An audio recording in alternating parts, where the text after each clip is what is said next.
KTN.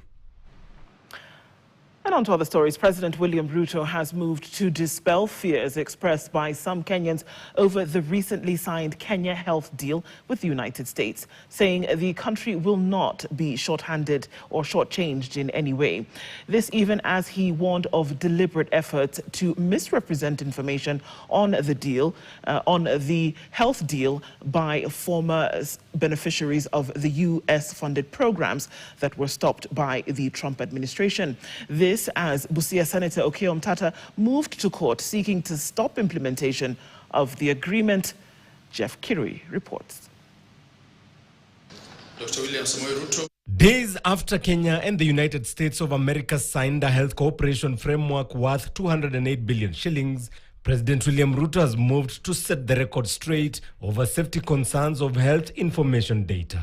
There is no equivocation of whatever that the agreement we signed can undermine the interests of the people of Kenya, including matters to do with our health data.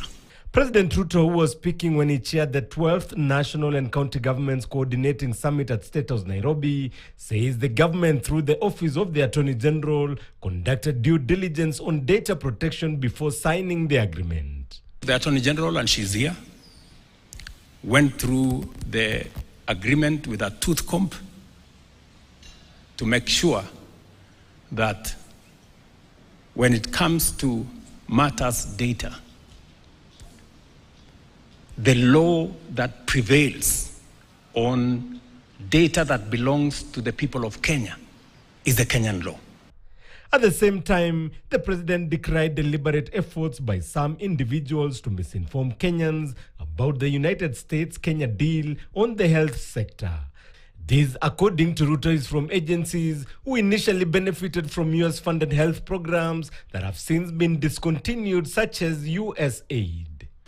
The government of the United States themselves, they made a decision that they don't want to give their money to NGOs.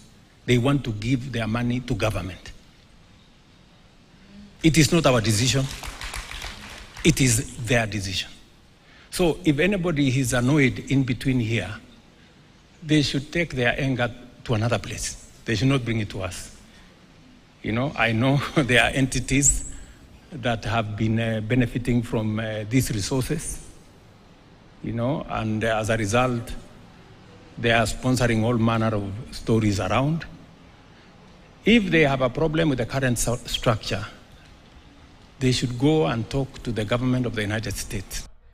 The health deal, according to the government, is a radical shift in improving healthcare systems by engaging countries directly, eliminating third parties benefiting through NGOs.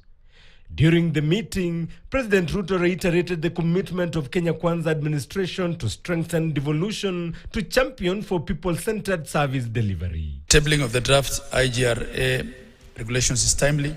For a decade, we have operated without comprehensive regulations to guide intergovernmental structures below the summit. These regulations will clarify roles, processes, and coordination mechanisms, particularly at the level of intergovernmental sector reforms.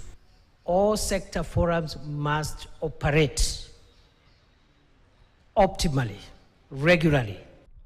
Ruto directed the Intergovernmental Relations Technical Committee to clarify national and county functions, to ease tensions between the two levels as he pledged more resources to devolved units.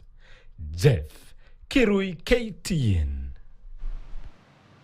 And also in other stories, still touching on the United States